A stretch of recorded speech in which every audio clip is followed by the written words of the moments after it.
Yang terhormat Bapak Kepala Sekolah SDN 2 Gajul, yang kami hormati Bapak Ibu Guru SDN 2 Gajul. Pertama-tama marilah kita ucapkan puji syukur yang mana pada hari ini kita telah diberikan kesempatan untuk dapat berkumpul dalam acara menyebarkan pemahaman dan penerapan pengalaman budaya positif dengan sehat walafiat tanpa suatu halangan apapun. Izinkanlah saya sebagai pemandu acara untuk dapat membacakan susunan acara hari ini. Acara yang pertama yaitu pembukaan, yang kedua sambutan kepala sekolah, yang ketiga penyampaian materi oleh PEP dilanjutkan oleh tanya jawab, kemudian acara yang terakhir yaitu penutup. Marilah kita buka acara dengan bacaan basmalah bersama-sama. Acara berikutnya yaitu sambutan kepala sekolah. Kepada Bapak Kalis kami persilakan.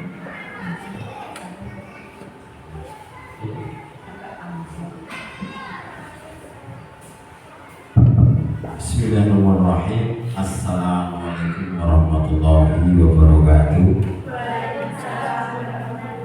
Alhamdulillahirrahmanirrahim. Yang saya hormati rekan-rekan guru SDN 2 Gajul, Kecamatan Gedoguban, Kabupaten Blora. Ini wabil khusus ini Ibu Sriani selaku calon guru penggerak angkatan 10 yang luar biasa. Tentu pertama senantiasa kita panjatkan puji syukur kepada Allah Subhanahu wa Ta'ala yang pada pagi hari ini masih memberikan kita kenikmatan hidayah, keimanan, dan kita dapat melakukan kegiatan aksi nyata dalam keadaan sehat walafiat.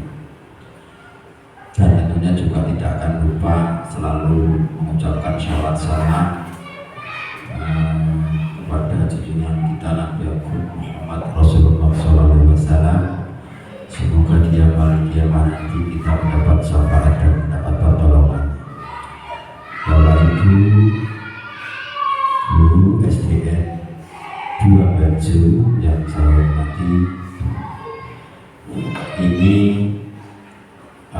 secara teknis tentu nanti kita akan mendengarkan paparan dari Ibu Sriani selaku calon guru penggerak angkatan 10. Namun demikian, saya selaku kepala sekolah ingin memberikan sepatah dua patah kata, semoga dapat memberi motivasi, memberi penyemangat kepada Ibu Sriani dalam menjalankan tugas-tugasnya sebagai calon guru penggerak angkatan 10.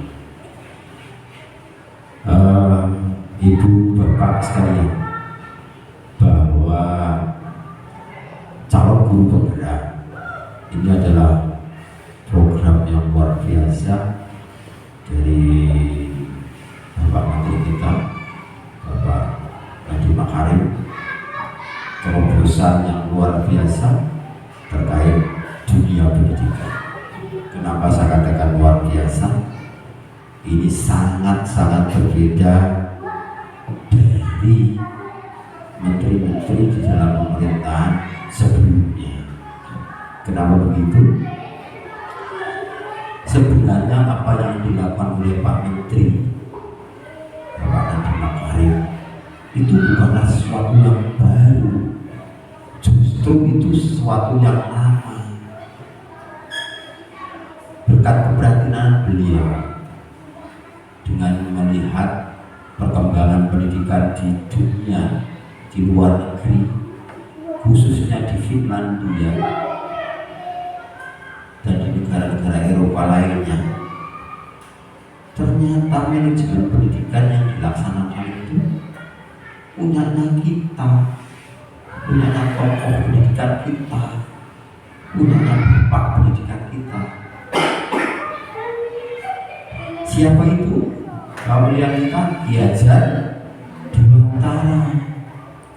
Ternyata itu yang dipakai dengan luar biasa memegang sembunyian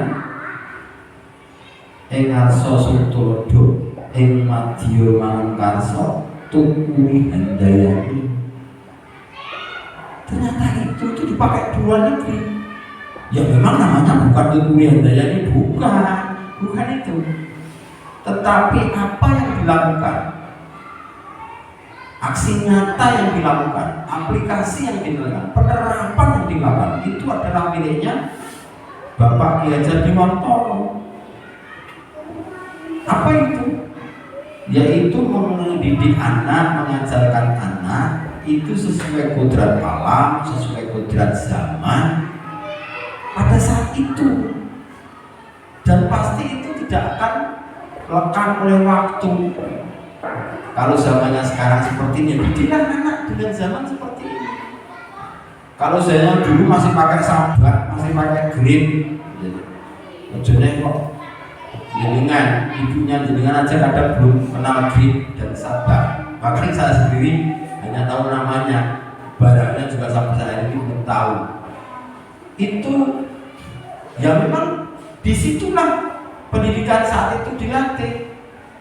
Sabar itu papan kecil yang bisa ditulis dengan batu granit yang besar itu bisa dihapus juga, tidak ada kertas. Itu sabar, tidak ada kertas. Sekarang mau pakai itu ya lucu. Dulu saya ingat betul waktu di SD itu bukunya masih buku buram itu yang serabut merahnya masih kelihatan. Kamu gak kenal itu, ibu-ibu semua gak kenal itu. Itu buku yang penting itu harganya mahal. Maka buku itu aja belum ada pulpen, masih pakai pelot.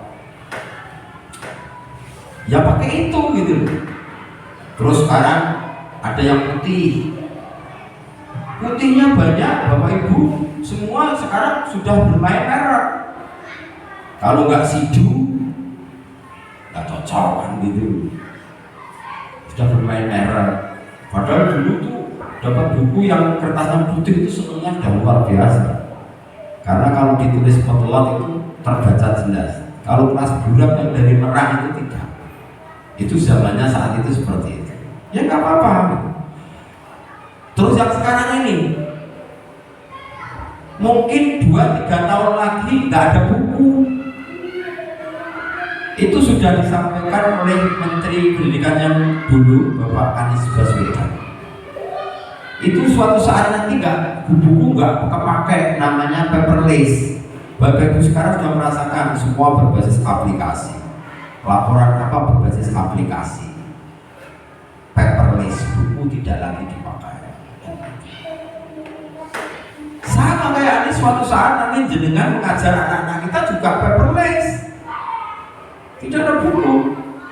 Ada namanya Google Classroom, ada namanya Google Doc, ada namanya Google Form, ada namanya Google Slide, ada namanya Linktree. Itu jenengan belum menyentuh ke anak-anak.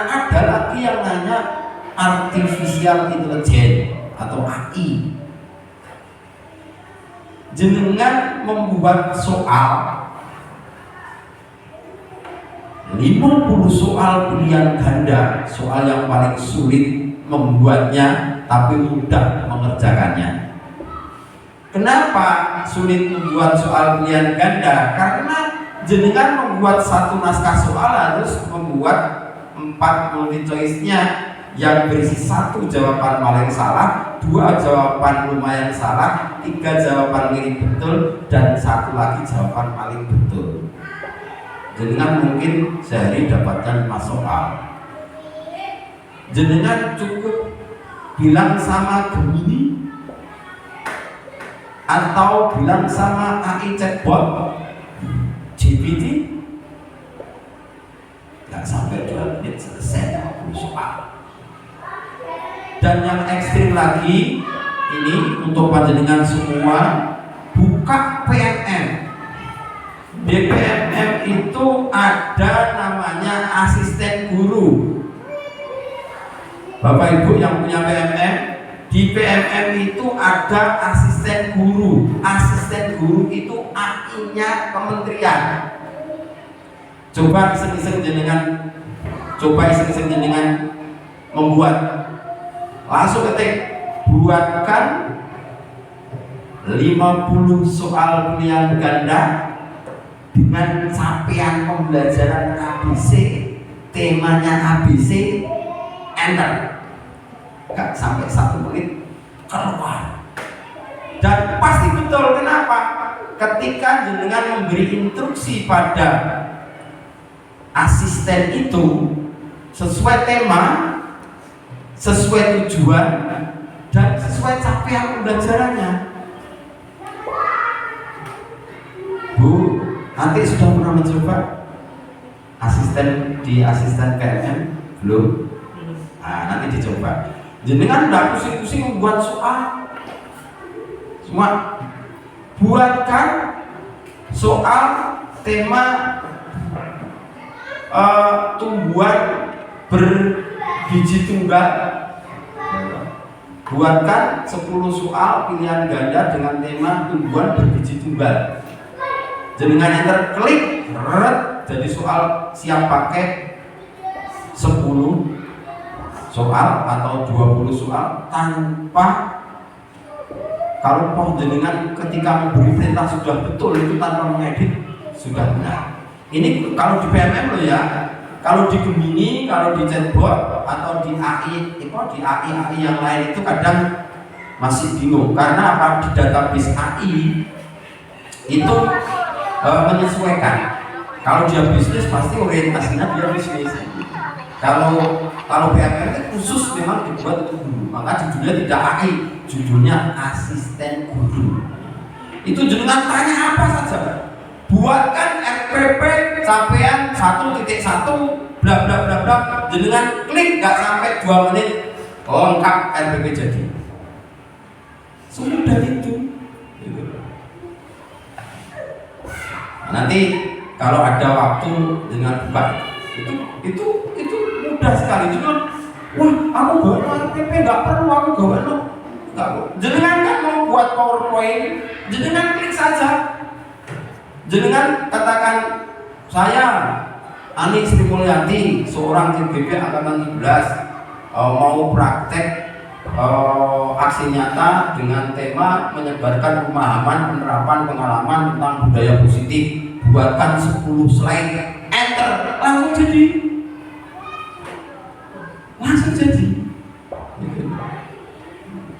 Nah, hal-hal yang seperti itu kadang kita tidak tahu. Maka terus belajar. Jadi artinya maksud saya apa? Ketika jenengan memaksakan mendidik anak untuk seperti jenengan dididik pada saat itu sudah tidak masuk. Zamannya jenengan anak-anak tentu berbeda dengan zamannya anak-anak sekarang. Maka luar biasa ini Bu Sriani sebagai CGP Angkatan 10 diikuti dengan benar, diikuti dengan seksama, semua progres kegiatannya, semua program-programnya sedikit demi sedikit diterapkan benar-benar di kelas panjenengan. Syukur nanti jenengan bisa sharing dan berbagi ke teman-teman guru yang lain agar sekolah kita SDN 2 Baju menjadi sekolah-sekolah yang benar-benar bergerak, berprogres dan berkarya. Karena konsep yang sekarang ini tidak lagi anak pintar itu ranking 1, 2, 3 itu sekarang sudah tidak lagi, tapi seberapa banyak anak-anak itu membuat hasil karya.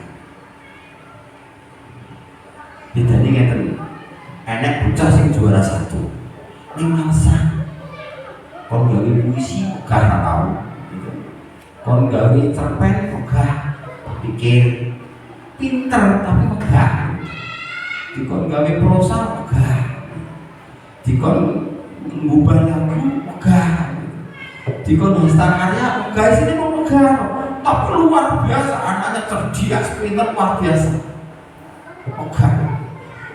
Iku nek mbok ujian, menurut saya, mbok tes, yo nomor 1 terus bocah pinter.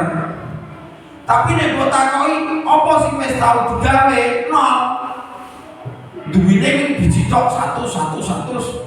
Gawe iki 100, gawe iki 100. Tapi enggak pernah membuat. Beda anak yang biasa-biasa aja. Tapi dia rajin. Contoh misalnya begini, matematikanya jeblok terus kok masih gue ulangan bolak-balik ya tetap seperti itu hasilnya. Maka galilah potensi anak itu apa. Oh ternyata anak ini luar biasa gambarnya, kasih dia gambar yang benar, ajari tentang bagaimana menggambar yang bagus. Jangan dipaksa harus pintar matematika. Dia matematikanya jeblok, ketika dia nyaman, senang, happy mengerjakan gambar, melukis, tahu-tahu 1 bulan bisa 10 gambar yang luar biasa. Pertanyaannya, siapa yang hebat? Yang pintar matematika dapat 100 terus, apa yang 10 gambar yang dia buat? Yang hebat yang 10 gambar yang dia buat. Kan begitu. Jadi hasil karya.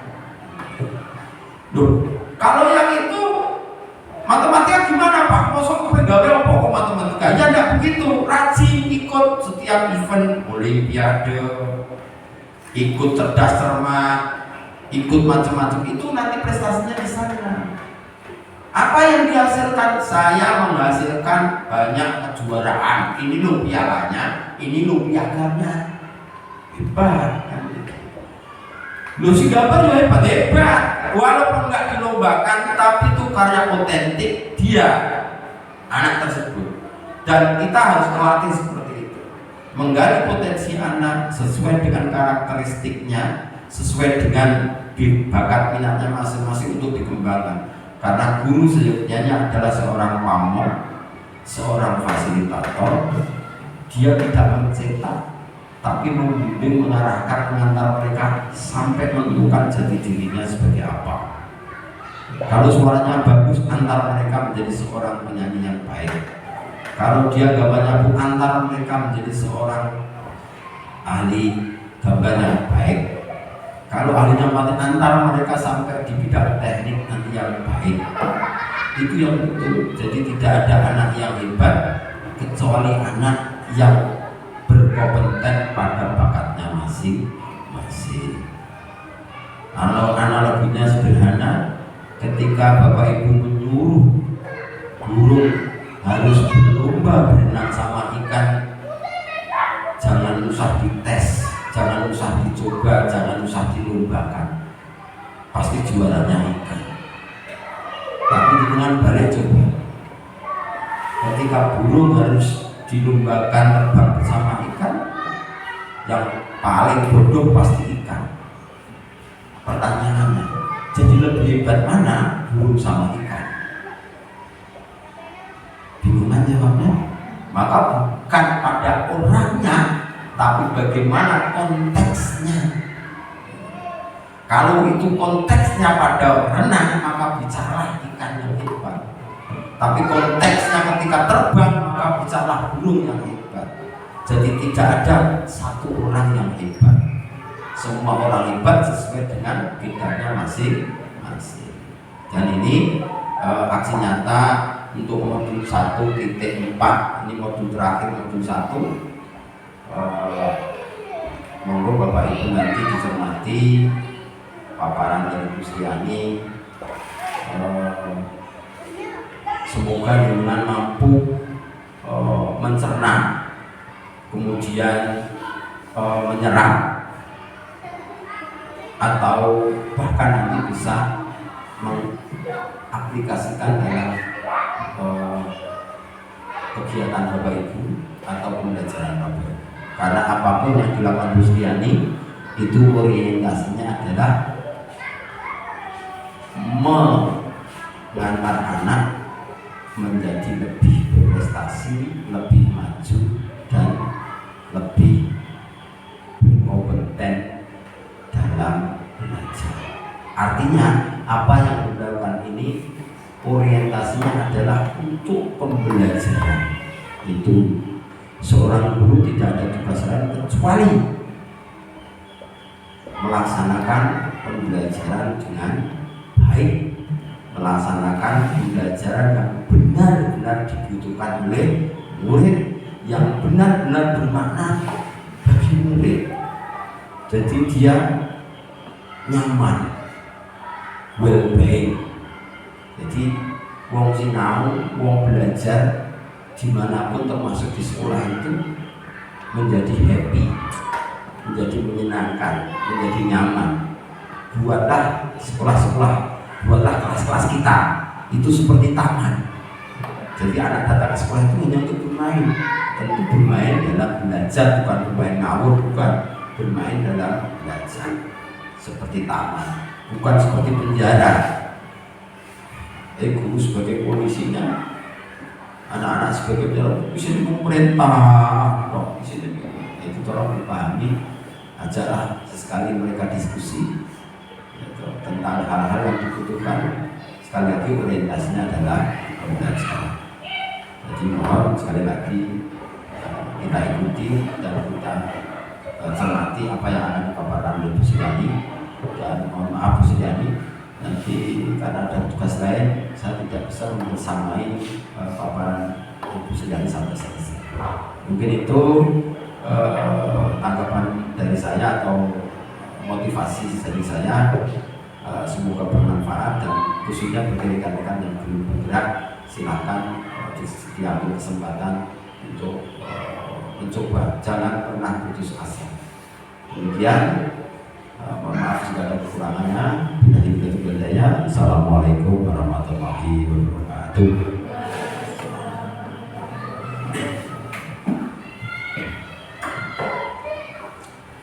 Acara berikutnya yaitu penyampaian materi oleh calon guru penggerak kepada Ibu Suryani SPD. Kami persilakan.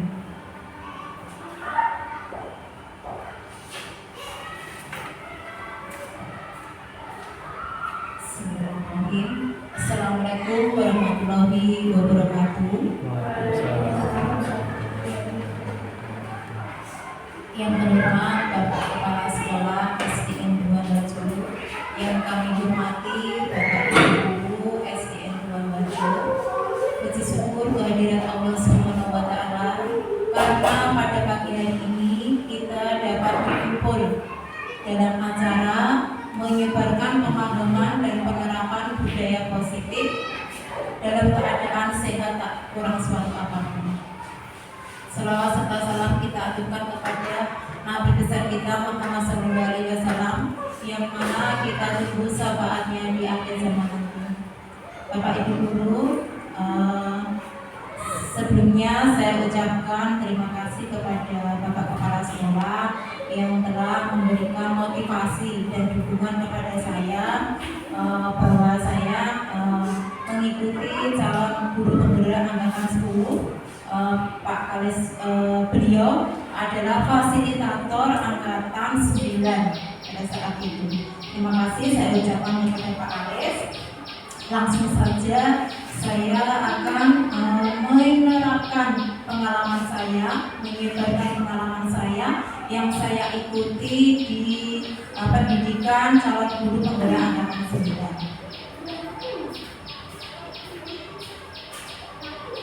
Bapak Ibu, untuk memotivasi pembelajaran kali ini, saya akan mulai berikut dulu ya Bapak Ibu, supaya fokus dalam mengikuti kegiatan tersebut.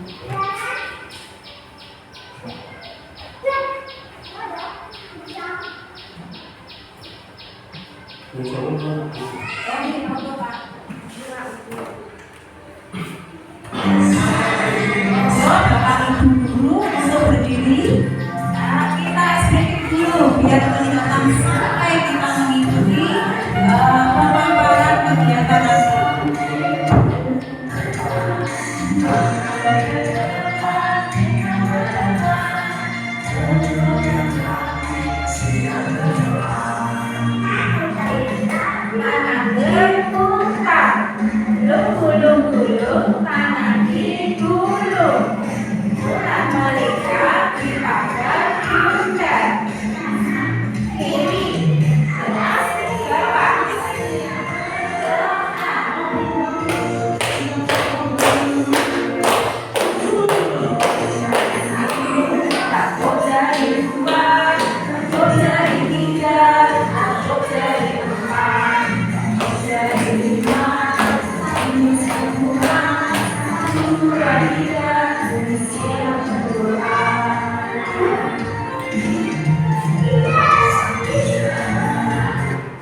pagi hari ini.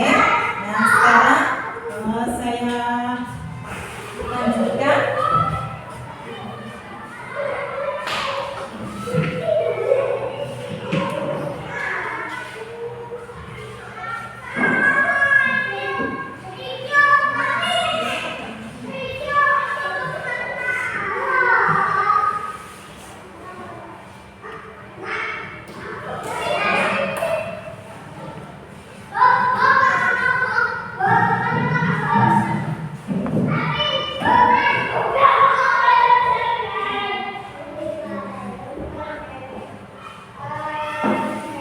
Bapak Ibu, perkenalkan itu adalah fasilitator kami CPP Angkatan 10, yaitu Bapak Samsul Hidayat. Terus kemudian Bapak kami pengajar praktek yaitu Bapak Eko Setiobudi. Adapun susunan acara tadi telah disampaikan oleh pembawa acara Bu Beni. Kemudian konsep budaya, konsep inti budaya disiplin. Ya, konsepnya itu terdiri atas beberapa perubahan paradigma baru. Kemudian disiplin positif.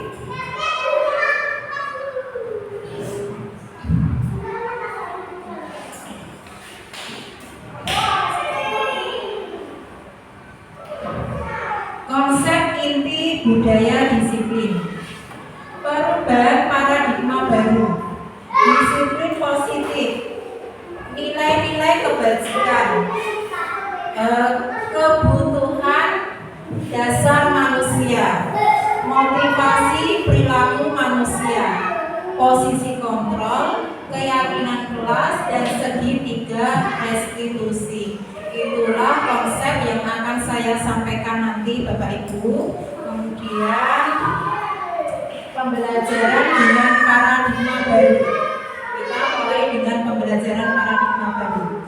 Pembelajaran dengan paradigma baru itu merupakan pembelajaran yang dirancang berdasarkan konsep pembelajaran berdiferensiasi sehingga para peserta didik belajar sesuai dengan kebutuhan berdasarkan perkembangan sesuai dengan teori psikologi modern untuk mewujudkan profil pelajar Pancasila, yang mana profil pelajar Pancasila itu ada inovatif, mandiri, gotong royong, kolaboratif, yang itu dan disampaikan pada profil pelajar Pancasila. Kemudian Bapak Ibu, disiplin positif. Disiplin positif itu berasal dari kata disiplina yang artinya adalah belajar. Disiplin mengacu pada diri yang memiliki tanggung jawab terhadap apa yang dilakukan berdasarkan nilai-nilai yang diyakini. Begitu ya Bapak Ibu, disiplin itu adalah sebuah tanggung jawab yang harus diyakini oleh peserta didik kita. Terus kemudian disiplin positif sendiri itu adalah merupakan salah satu penerapan disiplin yang bertujuan untuk menerapkan, untuk menunjukkan kesadaran serta memberdayakan peserta didik tanpa imbalan atau penghargaan atau reward, ancaman atau hukuman. Disiplin tersebut itu berasal dari diri yang kita tumbuhkan untuk anak, tidak untuk suatu penghargaan atau reward atau sebuah hukuman, tapi harus kita terapkan di kehidupan sehari-hari anak didik kita agar mencapai kebahagiaan, kemerdekaan belajarnya. Ya, disiplin positif yang diterapkan di sekolah seperti kita ketahui bersama, yang kita sudah terapkan bersama saat ini, yaitu contohnya anak sedang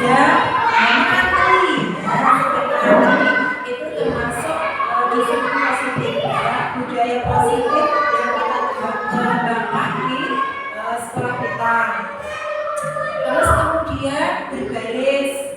Nah, berbaris itu juga budaya positif. Terus kemudian berbicara dengan sopan. Berbicara dengan sopan kepada bapak ibu guru atau sesama teman-teman, itu juga termasuk penerapan budaya positif yang kita kembangkan di kelas kita. Nah, sebagai seorang pendidik, ya, kita bertujuan, ya, tujuan kita seorang pendidik adalah menciptakan peserta didik yang memiliki disiplin diri, sehingga mereka berperilaku mengacu pada nilai-nilai kebajikan universal dan memiliki motivasi intrinsik dalam perubahan perilaku ke arah yang lebih baik. Ya, Bapak Ibu, tujuan kita melakukan disiplin positif yaitu untuk menumbuhkan peserta didik agar mencapai kebahagiaan, mencapai kemerdekaan dalam kehidupan kelak nanti. Kita dorong memberikan motivasi agar mereka dapat menemukan jati diri mereka. Nah, nilai-nilai kebajikan, nilai yang disepakati bersama dari suku, bangsa, agama, atau bahasa mempunyai latar belakang. Contoh, nilai kebijakan institusi atau organisasi yang dikenal pada saat ini yaitu profil pelajar Pancasila. Ya, contohnya beriman dan bertakwa kepada Tuhan Yang Maha Esa, berakhlak mulia, berbhinneka global, gotong royong, mandiri, kreatif, dan bernalar kritis. Itulah profil pelajar Pancasila yang kita terapkan kepada peserta didik kita. Kemudian PO Primary Year atau program PYB. Apa itu Bapak Ibu?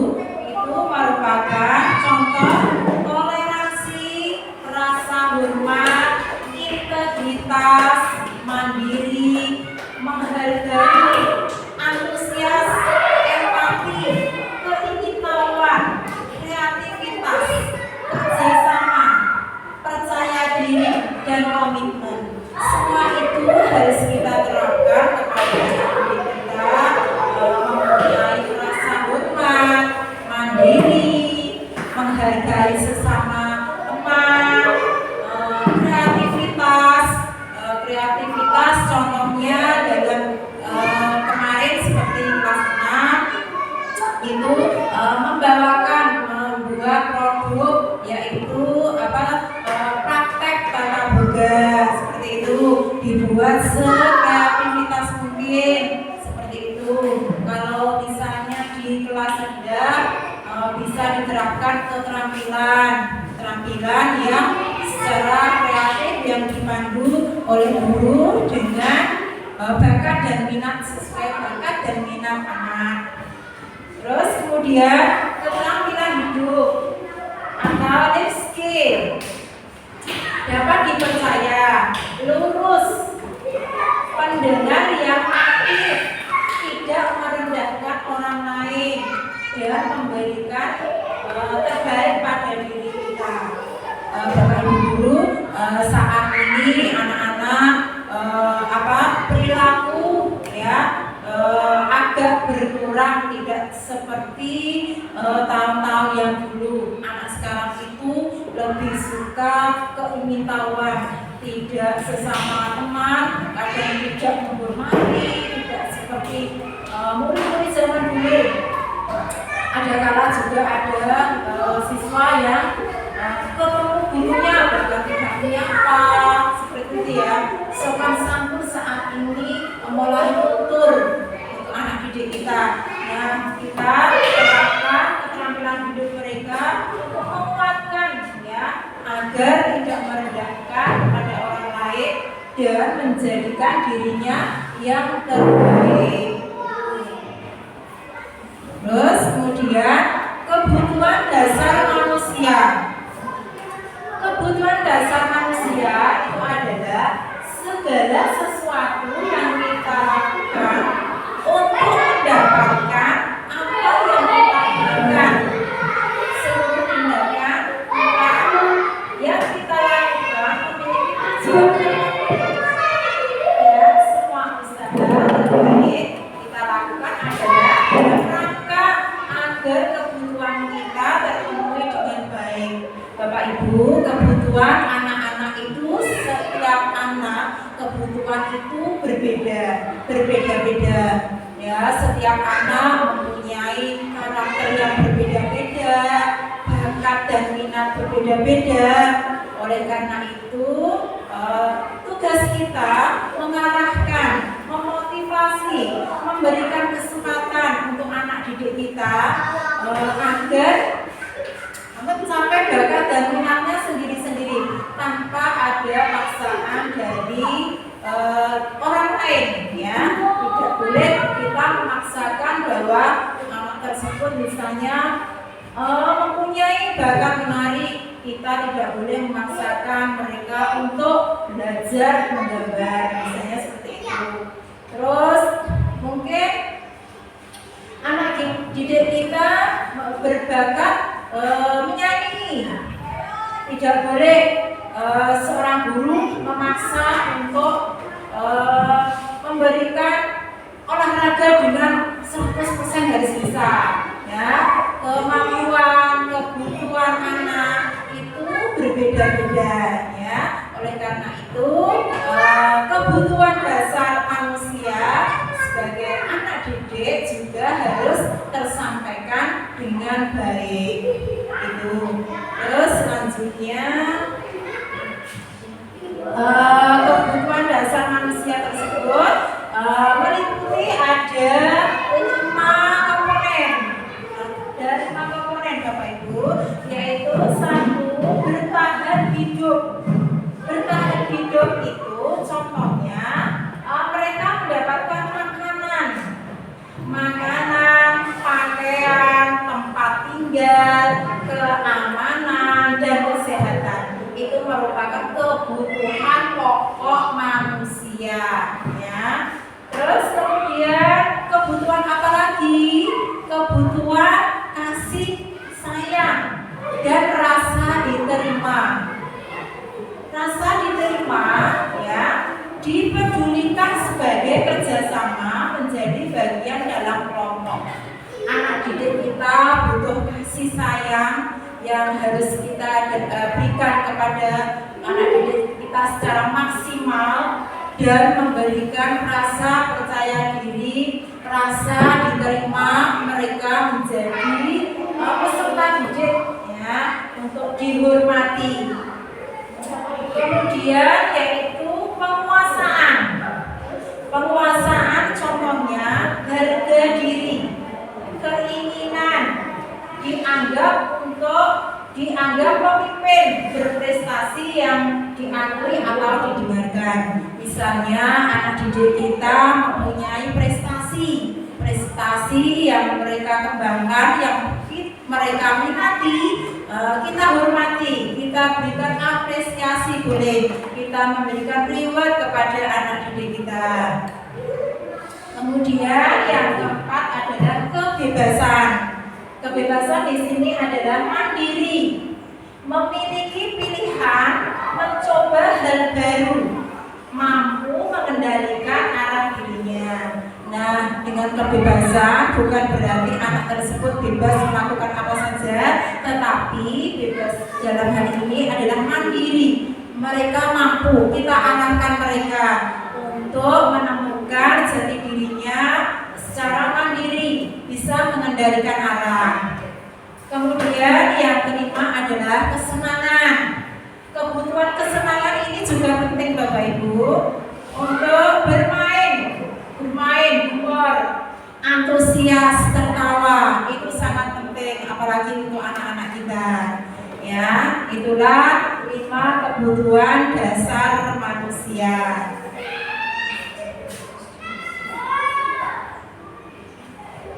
Sekarang motivasi perilaku manusia. Motivasi perilaku manusia itu terdiri dari 1, mampu menghindari ketidaknyamanan atau hukuman adalah tingkat terendah dari motivasi perilaku manusia. Yang kedua, untuk mendapatkan imbalan atau penghargaan dari orang lain. Yang ketiga, untuk menjadi orang yang mereka diinginkan dan menghargai diri sendiri dengan nilai-nilai yang mereka percaya. Bapak Ibu, perilaku manusia, motivasi tersebut penting kita terapkan untuk anak didik kita agar memperoleh kenyamanan tanpa ada hukuman. Selain itu juga anak didik kita perlu sekali mendapatkan sebuah penghargaan yang diperoleh, misalnya prestasi anak didik kita, kemudian menghargai diri sendiri dan nilai-nilai yang mereka anggap percaya. Kemudian pendekatan teori kontrol. Pendekatan teori kontrol ini ada sebuah stimulus respon, perbedaannya dengan teori kontrol. Stimulus respon adalah realitas. Realitas itu adalah kebutuhan, ya, kebutuhan kita bersama. Nah, kita terapkan teori kontrol. Kalau menggunakan teori kontrol, realitas atau kebutuhan itu berbeda, Bapak Ibu guru ya. Teori kontrol itu beda sekali dengan teori-teori yang sebelumnya. Kemudian semua orang melihat hal yang sama. Kalau pada teori kontrol, setiap orang memiliki gambaran yang berbeda. Terus kemudian kita mencoba mengubah orang agar berpandangan sama dengan kita. Kalau menggunakan teori kontrol, kita berusaha memahami pandangan orang lain tentang dunia. Kemudian perilaku buruk dilihat sebagai suatu kesalahan. Sedangkan di teori kontrol, semua perilaku memiliki tujuan. Orang lain bisa mengontrol saya, bisa mengontrol kita, sedangkan melalui teori kontrol hanya kita yang bisa mengontrol diri kita sendiri. Terus kemudian kita bisa mengontrol orang lain. Dalam teori kontrol tidak bisa mengontrol orang lain, hanya kita sendiri yang mengontrol. Terus kemudian memaksakan ada bujukan. Kalau di teori kontrol bisa berkolaborasi, ya, menciptakan keadaan yang sebenarnya. Lanjut. Posisi kontrol. 5 posisi kontrol yaitu Bapak Ibu, 1 sebagai penghukum, 2 pembuat rasa bersalah, yang ketiga sebagai teman, yang keempat sebagai pemantau, yang kelima sebagai manajer.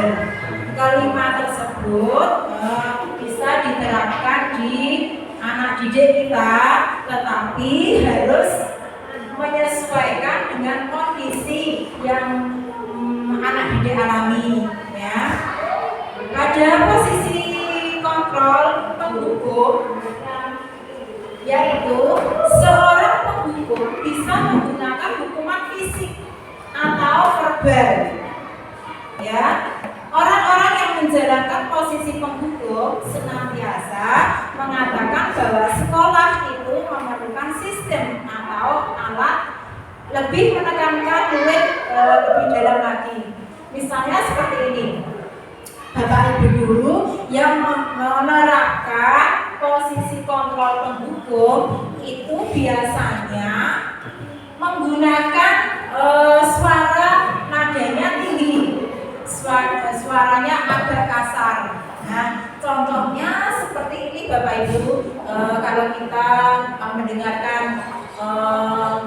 di TV misalnya, semoga tidak kita terapkan ke kita menerapkan hal yang lebih baik saja, yaitu misalnya seperti ini, teori kontrol penghukum, yaitu kamu saja yang salah, kamu saja yang salah. Ada Bapak Ibu guru yang seperti itu. Misalnya murid kita selalu saja melakukan kesalahan. Nah, mereka pada posisi penghukum ini cenderung suara kasar, Bapak Ibu guru. Kamu aja yang bersalah. Kamu harus patuhi nasihat saya. Kalau tidak, awas. Nah, biasanya menggunakan kata-kata seperti itu. Kalau itu menggunakan teori penghukum. Bapak Ibu, pada teori penghukum ini biasanya anak itu cenderung mempunyai dendam kepada gurunya, bahwa dia dikatakan dengan nada keras, dengan nada kasar, sehingga dia mempunyai dendam kepada gurunya. Seperti itu penerapan posisi kontrol penghukum, Bapak Ibu. Terus kemudian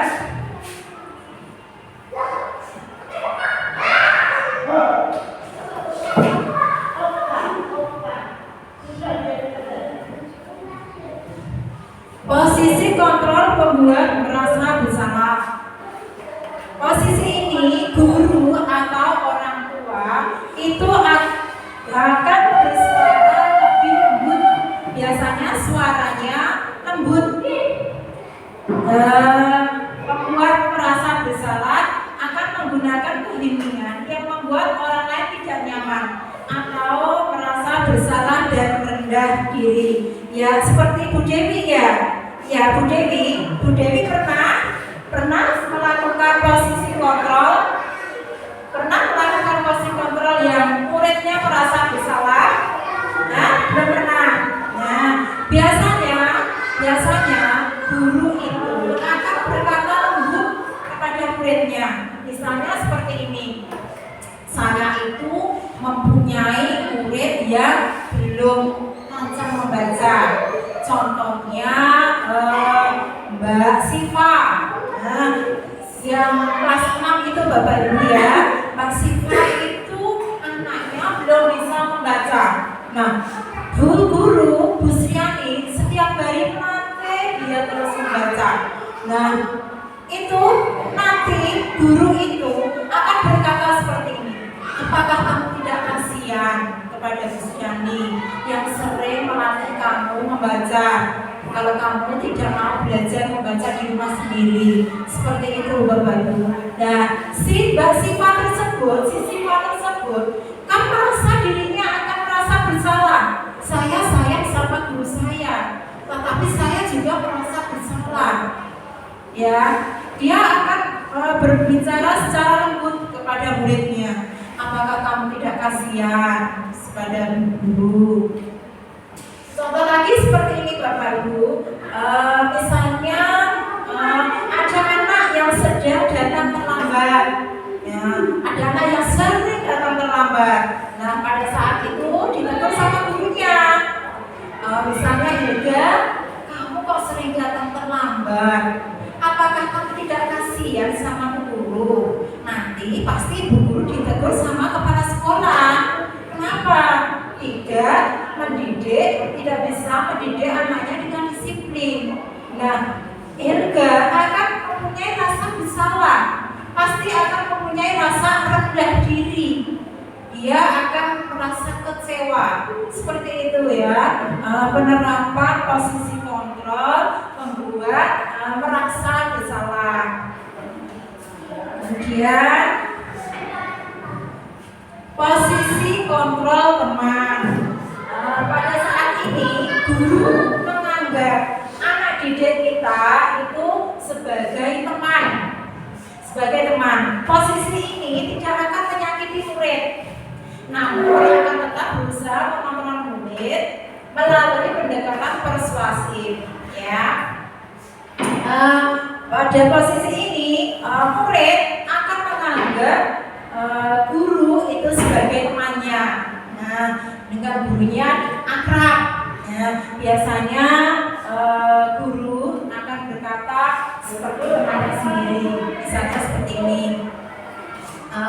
Kalau kamu tidak bisa mengerjakan saat ini tidak apa-apa, nanti Bu Guru bantu, oke? Nah, seperti itu. Nah, bicaranya seperti sama temannya sendiri. Nah, oke? Pasti anak, iya oke Bu Guru. Ya, seperti itu. Menganggap gurunya sebagai teman. Nah, seperti itu Bapak Ibu, kontrol, posisi kontrol kepada teman kita. Tetapi posisi kontrol yang kita terapkan sebagai teman itu juga kadang juga berdampak negatif, karena tidak semua guru nanti bisa membantunya. Terbiasa dibantu oleh guru dan kemudian guru tersebut pada suatu hari tidak bisa membantunya, jadi anak itu tidak mandiri. Terus kemudian posisi kontrol pemantau. Memantau artinya mengawasi, yaitu bertanggung jawab atas perilaku yang kita awasi. Yaitu pada posisi kontrol ini sebagai pemantau, guru biasanya akan melakukan itu tulisan-tulisan sebuah perilaku, catatan-catatan yang diberikan oleh guru, memantau perilakunya, memantau mereka pada peraturan tertentu.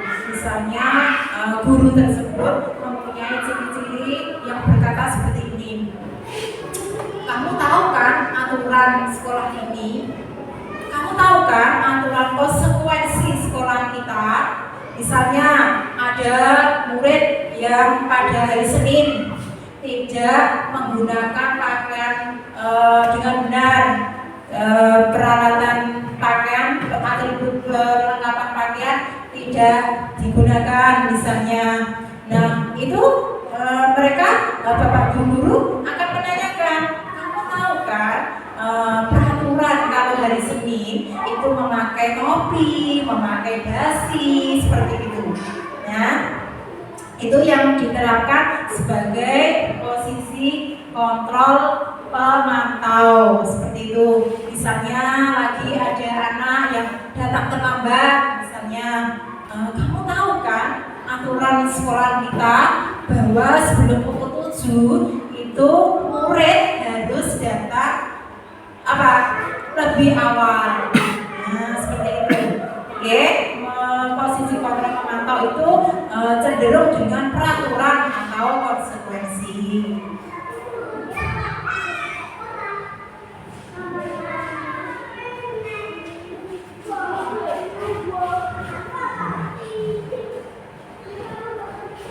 Posisi kontrol manajer.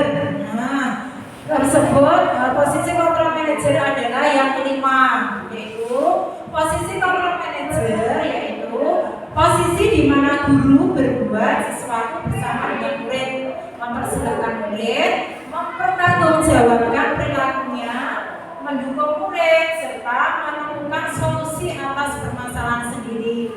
Misalnya Bapak Ibu guru menerapkan posisi kontrol manajer ini, anak didiknya kalau punya masalah mereka bantu, Bapak Ibu guru bantu untuk menemukan, menyelesaikan masalahnya agar dapat solusi yang terbaik. Misalnya setelah anak melakukan kesalahan, Bapak Ibu guru akan mengatakan seperti ini, apakah kamu bersedia memperbaiki masalah ini? Seperti itu ya, seperti itu ya Berga ya. Nah seperti itu kalau kita terapkan di anak didik kita. Seperti Bu Dewi kemarin juga seperti itu kayaknya Bu Sirani mendengar ya Bu Dewi ya. Nah terus kemudian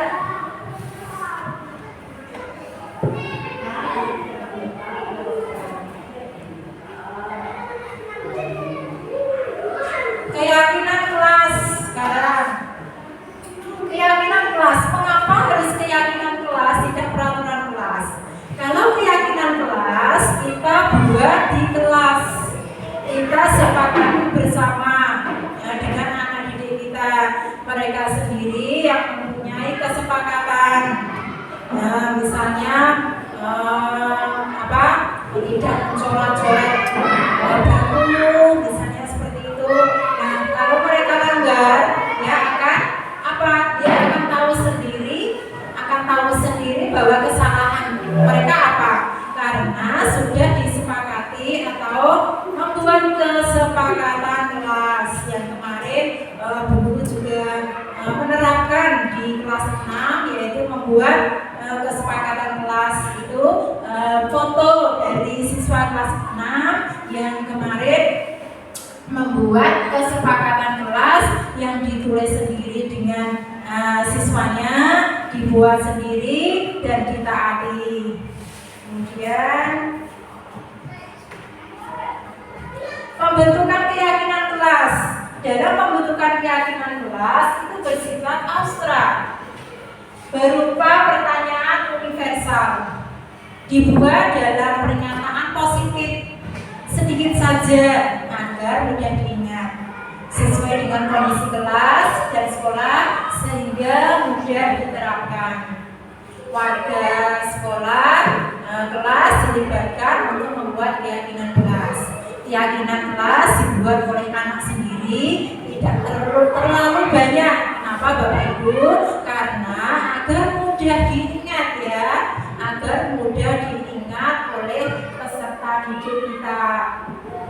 Kalau keyakinan kelas tersebut mudah diingat, pasti mereka juga akan Bapak Ibu akan mudah diterapkan, akan mudah diterapkan dalam kehidupan sehari-hari mereka.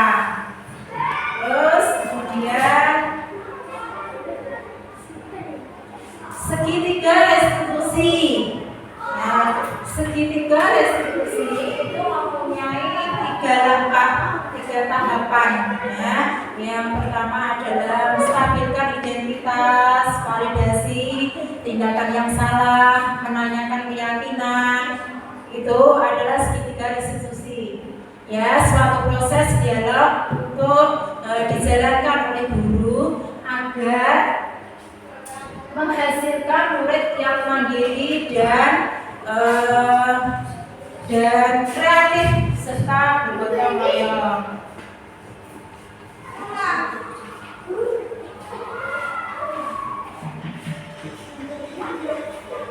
Nah, itu adalah video saya bersama murid saya kemarin sebagai contoh.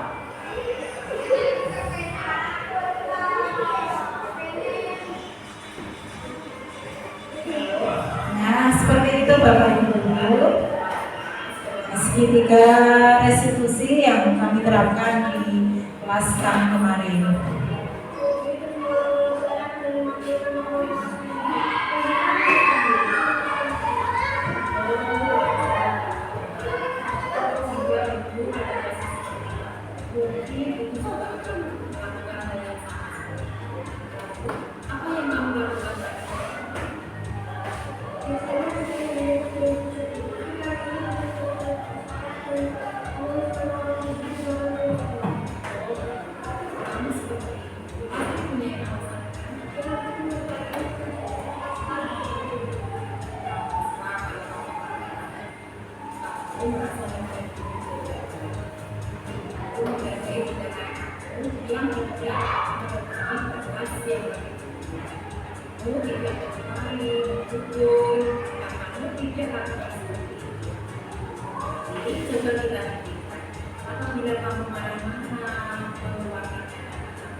itulah Bapak Ibu segitiga restitusi yang kami angkat sebagai tugas kemarin demonstrasi konsep modul 1.4.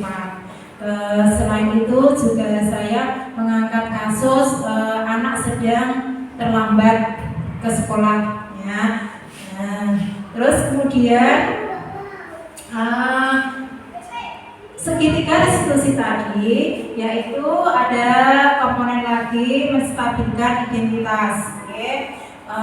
Ada 3 tahapan tadi segitiga restitusi. Yang pertama, menstabilkan identitas, maksudnya itu adalah berdasarkan prinsip pembuat kesalahan adalah bagian dari proses pembelajaran. Contohnya berbuat salah itu wajar, seperti itu. Bapak Ibu akan mengatakan seperti itu. Berbuat salah itu wajar. Tidak semua manusia itu sempurna. Bapak Ibu juga pernah melakukan hal itu. Kemudian Bapak Ibu tidak mau mencari siapa yang salah, tapi Bapak Ibu dulu ingin mencari solusi dari permasalahan ini. Kemudian kamu berhak merasa begitu. Seperti itu. Contohnya menstabilkan identitasnya. Berbuat salah itu wajar. Kita berkata kepada anak, kita berdialog kepada anak, kita memanggil anak itu ke kantor bahwa Bapak Ibu guru itu mengatakan kepada muridnya bahwa rasa bersalah itu manusiawi, tetapi tidak setiap hari harus kita melakukan kesalahan seperti itu Bapak Ibu. Terus kemudian selain yang kedua, menstabilkan fasilitasi tindakan yang salah. Setelah Bapak Ibu guru tadi menanyakan muridnya, berbicara kepada muridnya bahwa setiap orang itu tidak harus sempurna, semua orang mempunyai kesalahan. Yang kedua, berdasarkan prinsip setiap perilaku itu berupaya memenuhi sesuatu kebutuhan tertentu. Yaitu contohnya seperti ini Bapak Ibu, kamu pasti punya alasan kan mengapa melakukan hal seperti itu. Kemudian padahal kamu bisa melakukan hal yang lebih buruk, tetapi tidak kamu lakukan. Kamu patut bangga karena telah melindungi sesuatu yang penting buat kamu. Terus kemudian kamu melakukannya dengan mempertahankan sesuatu yang penting bagi kamu. Seperti tadi kasus yang saya ambil, yang saya angkat seperti itu. Saya juga menanyakan seperti itu. Padahal kasus tadi ya bahwa murid saya Galuh yang bertengkar kepada Dewi, saya juga menanyakan dia mencoba menarik jilbabnya Dewi tadi ya, berdasarkan ilustrasi tadi, berusaha menarik jilbabnya Dewi, tetapi tidak sampai memukul, tidak sampai melukai tersebut. Bahwa saya memberikan apresiasi kepada murid saya bahwa kalian patut bangga kepada dirimu sendiri karena tidak sampai melakukan hal yang sampai memukul atau melukai kepada teman kita, seperti itu. Terus kemudian menanyakan keyakinan. Nah, setelah anak merasa bersalah, terus ditanyakan tentang keyakinan kelas kita, yaitu berdasarkan prinsip teori kontrol bahwa pada dasarnya kita termotivasi secara intrinsik, yaitu menanyakan apa keyakinan kelas kita, nilai-nilai apa yang disepakati bersama. Terus kemudian seperti apa gambaran sebuah kelas yang ideal menurut kamu? kamu ingin menjadi orang seperti apa, seperti itu. Menanyakan keyakinan bahwa setelah anak tadi melakukan kesalahan, diingatkan kepada guru bahwa setelah kamu membuat keyakinan kelas, kesepakatan kelas, mengapa kamu langgar sendiri? Apakah kamu ingat kesepakatan yang telah kamu buat kemarin? Anak pasti akan merasa mengingat kembali keyakinan kesepakatan yang telah disepakati bersama. Kemudian itulah Bapak Ibu Guru paparan materi yang saya sampaikan untuk penerapan budaya positif di kelas kita SDN 2 Bajo. Dan Bapak Ibu Guru, saya berikan kesempatan untuk memberikan tanggapan atau saran atau tanya jawab untuk pemahaman materi ini. Mungkin Bapak Ibu Guru ada yang ingin berbagi mempunyai kasus lain yang dialami di kelas kita, di sekolah kita SDN 2 Bajo. Mungkin ada yang ingin menularkan, memberikan pengalaman kepada teman kita, guru SDN 2 Bajo. Monggo, siapa yang mau memberikan pengalamannya? Nggak apa-apa Bapak Ibu Guru. Siapa? Oh iya Pak Wawan. Oke, monggo Pak Wawan. Nah, Pak Wawan ini akan menularkan atau menyampaikan kasusnya yang ditemukan dalam kesibukan sehari-hari di kelasnya.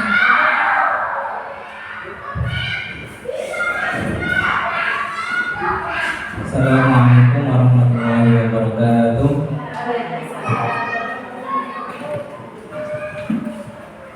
Terima kasih kepada Mas Diani yang telah memberikan waktu kepada saya.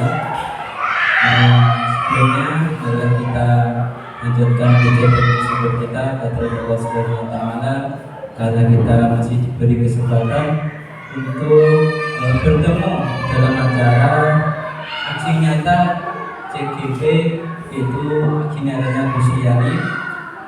Kedua kalinya sholat ma'asalam kita panjatkan kepada baginda Nabi Muhammad SAW dengan salawat, dan insya Allah kita mendapatkan syafaatnya dari akhir Allahumma amin.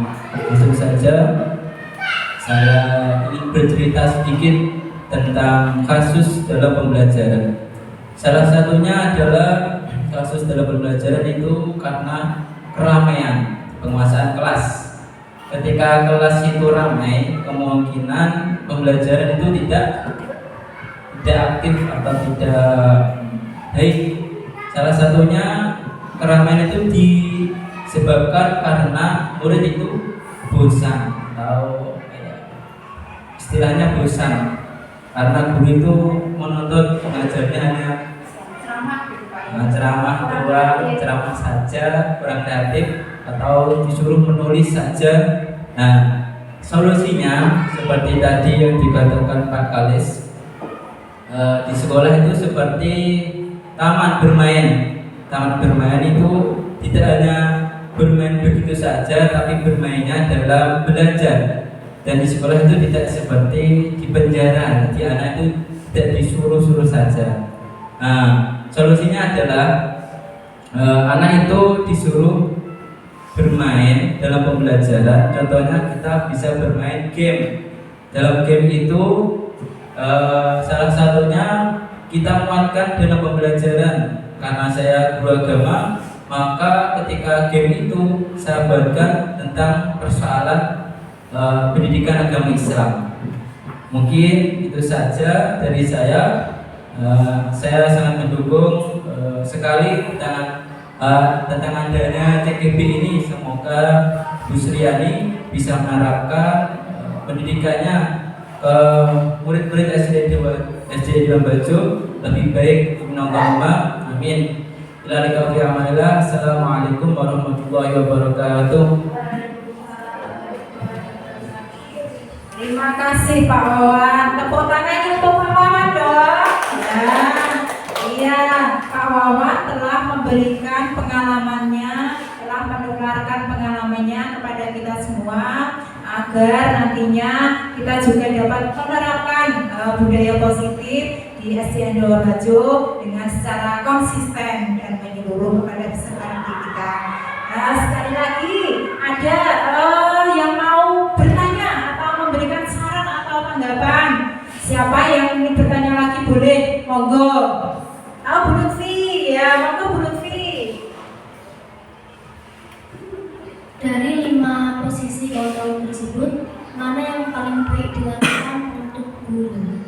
Oh iya, ya terima kasih Bu Lutfi yang telah menanyakan bahwa 5 posisi kontrol yang saya sebutkan tadi, mana yang paling eksis, mana yang paling benar, paling mudah dilakukan oleh guru. Menurut saya adalah posisi kontrol yang menerapkan sebagai manajer. Nah, ya sebagai manajer Bu Lutfi ya, karena sebagai manajer itu kita sebagai dianggap sebagai kepala, sebagai orang tua, bahwa kita membantu menyelesaikan masalah anak didik kita yang tadinya bermasalah kemudian menjadi lega dan tidak berundal lagi kepada dirinya sendiri.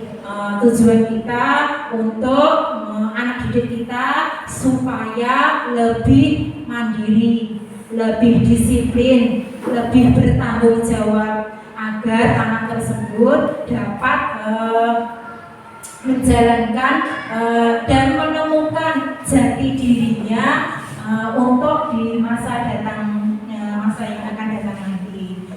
Begitulah Bapak Ibu. Kemudian kalau sudah tidak ada yang ditanyakan pada sesi penutup,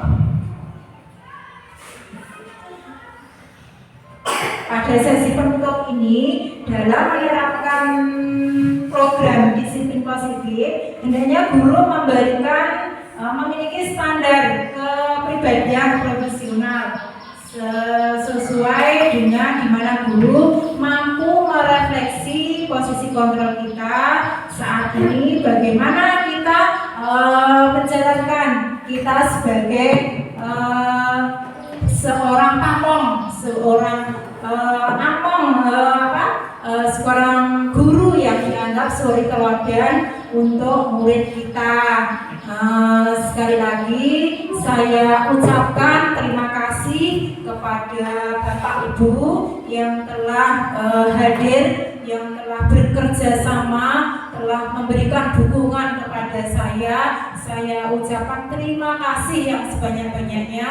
Semoga kita dapat menerapkan budaya positif ini di SDN 2 Bajo secara meningkat dan secara konsisten. Begitulah Bapak Ibu Guru pemaparan yang saya sampaikan. Apabila ada tutur kata saya yang kurang berkenan di hati Bapak Ibu, saya ucapkan mohon maaf yang sebesar-besarnya. Billahi wa taufiq wal hidayah. Wassalamualaikum warahmatullahi wabarakatuh.